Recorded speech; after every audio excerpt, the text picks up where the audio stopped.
Kalyanpur RD ব্লকের দক্ষিণ দুর্গাপুর ও গনিয়ামারা এলাকায় কৃষকরা টমেটো চাষে ভালো ফলন পেয়েছেন। কৃষক দুলাল পাল ইউএস এগ্রিসিডস কোম্পানির উন্নত মানের বীজ ব্যবহার করে অসাধারণ ফলন লাভ করেছেন। বর্তমানে কৃষি প্রধান রাজ্য ত্রিপুরার কৃষকদের মুখে কিছুটা হলেও হাসি ফুটেছে টমেটোর ভালো ফলনে। যদিও বাজার দর কিছুটা কম, তবে উৎপাদন ভালো হওয়ায় কৃষকরা আশাবাদী। শুক্রবার কল্যাণপুর আরডি ব্লকের দক্ষিণ দুর্গাপুর গ্রাম পঞ্চায়েতের কৃষক দুলাল পালের জমিতে গিয়ে দেখা গেল তিনি বিভিন্ন শস্যের পাশাপাশি বিশেষ করে টমেটো চাষে অসাধারণ ফলন পেয়েছেন। এ প্রসঙ্গে কৃষক দুলাল পাল জানান, এবছর তিনি আগরতলা দুর্গাপুর কৃষি দপ্তর থেকে আনা ইউএস এগ্রিসিডস কোম্পানির টমেটো বীজ ব্যবহার করেছেন এবং এর ফলে প্রচুর ফলন হয়েছে। তিনি আরও জানান, অন্যান্য বছরের তুলনায় এই বীজ ভালো ফলন দিয়েছে এবং ফসলের রক্ষণাবেক্ষণের ক্ষেত্রেও সুবিধা হয়েছে। বীজ সংস্থার প্রশংসা করে তিনি বলেন, অন্যান্য বছর যে বীজ আমরা পেতাম তার তুলনায় এবারকার বীজ অনেক বেশি উন্নত। শুধু তাই নয়, কোম্পানির কর্মীরা নিয়মিত এসে পরামর্শ দিচ্ছেন, ফলে ফসলের যত্নও ভালোভাবে নেওয়া সম্ভব হচ্ছে। কৃষক দুলাল পাল রাজ্যের কৃষি দপ্তর ও বীজ সরবরাহকারী সংস্থার প্রতি কৃতজ্ঞতা প্রকাশ করেন। পাশাপাশি তিনি স্থানীয় বিধায়ক পিনাকি দাস চৌধুরীকেও ধন্যবাদ জানান, কারণ তিনি সবসময় কৃষকদের পাশে থেকে মাঠ পর্যায়ে সরাসরি পরিস্থিতি পর্যবেক্ষণ করেন।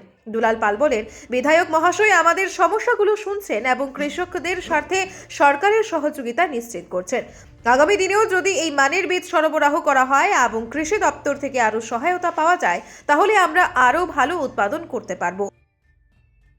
দুলাল পাল, কোন জায়গায় বাড়ি? বাড়ি দুর্গাপুর। কৃষিকাজের সঙ্গে যুক্ত আছি। এমনিতে কি ফসল করেন?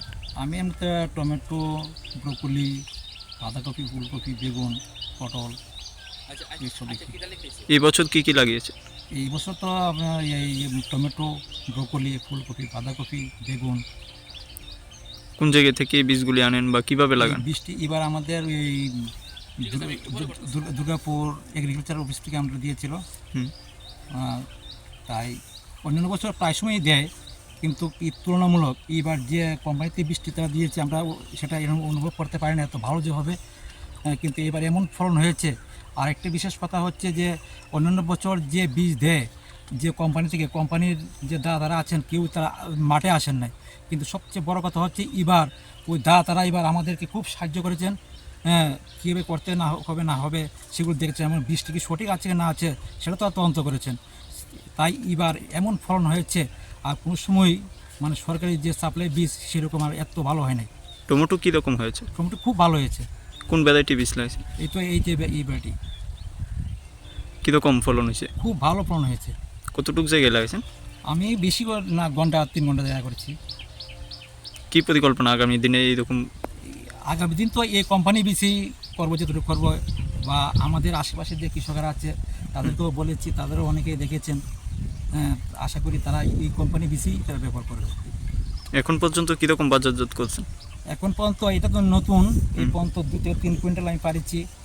এখন শুধুমাত্র শুরু হয়েছে। কীরকম উঠবো মনে হয়?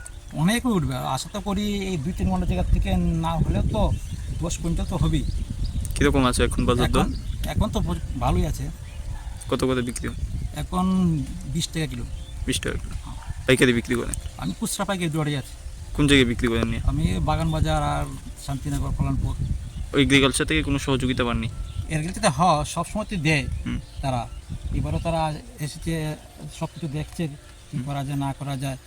তার জন্য এগ্রিকালচার ডিপার্টমেন্টকে আমি ধন্যবাদ জানাই যে এবার যে সঠিক বীজটি দেওয়ার জন্য হচ্ছে। আর এই যে বিধায়ক আমাদের কল্যাণপুর এলাকার পিনাকি দাস চৌধুরী, ওনাও তো এই কৃষকদের জন্য খুব চেষ্টা করে যাচ্ছেন। আর ওনার এই চেষ্টার কারণেই এইবার মনে সম্ভবত আমার ধারণা যে এই ভালো ভালো বীজগুলি এবার এই কৃষকরা পেয়েছে এবং তাতে প্রচুর লাভ হয়েছে এই আমাদের বিধায়কের প্রচেষ্টাই। আগামী দিনে কি দাবি রাখবেন তাদের কাছে? তাদেরকে বলবো যে আমাদেরকে একটু লক্ষ্য রাখার জন্য, যাতে আমরা স্বনির্ভর হতে পারি, আমাদেরকে সাহায্য করার জন্য। শুধু দক্ষিণ দুর্গাপুর নয়, কল্যাণপুর আরডি ব্লকের গনিয়ামারা এলাকার কৃষকরাও টমেটো চাষে ভালো ফলন পেয়েছেন। এলাকার এক কৃষক জানান, আমরাও টমেটো চাষে সাফল্য পেয়েছি, তবে বাজার দর আরেকটু ভালো হলে আমরা লাভের মুখ দেখতে পারতাম। আশা করি সরকার কৃষি পণ্য বাজারজাতকরণের ক্ষেত্রে আরও পদক্ষেপ নেবে। সংশ্লিষ্ট এলাকার কৃষকরা মনে করছেন এবারকার মতো উন্নত মানের বীজ ও কৃষি দপ্তরের সহায়তা পেলে আগামী দিনেও ত্রিপুরায় কৃষি প্রধান অর্থনীতির আরও বিকাশ ঘটবে। তবে বাজার দর স্থিতিশীল রাখার জন্য সরকারের সক্রিয় হস্তক্ষেপ প্রয়োজন বলে কৃষকদের দাবি। গনিয়ামারা কি ফসল করছেন আপনি? এই তো টমেটো লাগাইছি, এছাড়া কি কি আছে? এছাড়া পটল আছে, কারকুল আছে। কোন জায়গা থেকে এই বীজ সংগ্রহ করছেন? স্টোরের থেকে দিছে, সরকারি স্টোরের থেকে। কিরকম ফলন হইতেছে? ফলন তো মোটামুটি ভালোই, অন্য বছর থেকে যে বীজ দিছে এর থেকে ভালো বীজ দিছে এবার। এই বছর তো মোটামুটি এক পাড়া দিছে, প্রায় 200 কেজির মতন। আচ্ছা, আরও কীরকম আশা আছে যে কীরকম? যে মাল আছে নষ্ট না হলে প্রচুর মাল আছে খেত।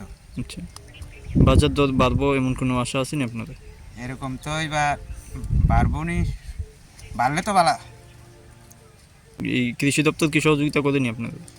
কৃষি দপ্তর তো যে বীজটা দিছে তা মানে খুব ভালো বীজ দিছে, তা আমি আমার তরফ থেকে খুব ধন্যবাদ জানাই। ত্রিপুরা রাজ্য সরকারেরও ধন্যবাদ জানাই। আপনাদের সহযোগিতা করে নাকি? হ্যাঁ, এমনিতে জলের টলের ব্যবস্থা কি থাকে? জলের ব্যবস্থা স্যার জন্য আমরা তো এলাই আছে, আচ্ছা, এলাই অনেক সময় নষ্ট হলে নিজের পাম্প আছে, পাম্প দিয়ে দিই। আপনি কি এই ফসলের উপর নির্ভর করে হ্যাঁ, পরিবার চলে? হ্যাঁ। কয়জন আছে ফ্যামিলিতে? ফ্যামিলিতে আমার 7 জন আছে। সবাই কৃষিকাজের সাথে যুক্ত নাকি? সবাই বলতে কি তা আমার পরিবারে করি আলাদা সবাই অসল। আমার মা বাবু, আমার শাশুড়ি, মানে অসলগুলি চলে, এরা বুড়া। মানে আপনারা এই পরিবার এই কৃষিকাজের উপরে চলে? কৃষিকাজের উপরে অন্য কোনো ব্যবস্থা নাই। আগামী দিনে কি চাইবেন সরকারের কাছে? সরকারের কাছে কী চাবো আমরা, যে বৃষ্টি যদি টাইম মতো আমরা পাই, তাহলে আমরা কোলা বাজার থেকে দাম বীজ কিনোর দরকার নাই। সরকার যদি যে বীজটা দিতে এটা আমরা সহযোগিতা পাইলাম। কীরকম পরে এই বীজগুলো ভালো পড়ে? হ্যাঁ, ভালো। এবার যে বৃষ্টি দিচ্ছে খুব ভালো বীজ দিছে, মরিচের বৃষ্টিও ভালো দিছে, ফুলকপির বৃষ্টিও ভালো দিছে, এই টমেটোর বৃষ্টিও ভালো দিছে। টমেটো কোন ভ্যারাইটি লাগাইলেন? তো এই বীজটা আমি লাগাইছি।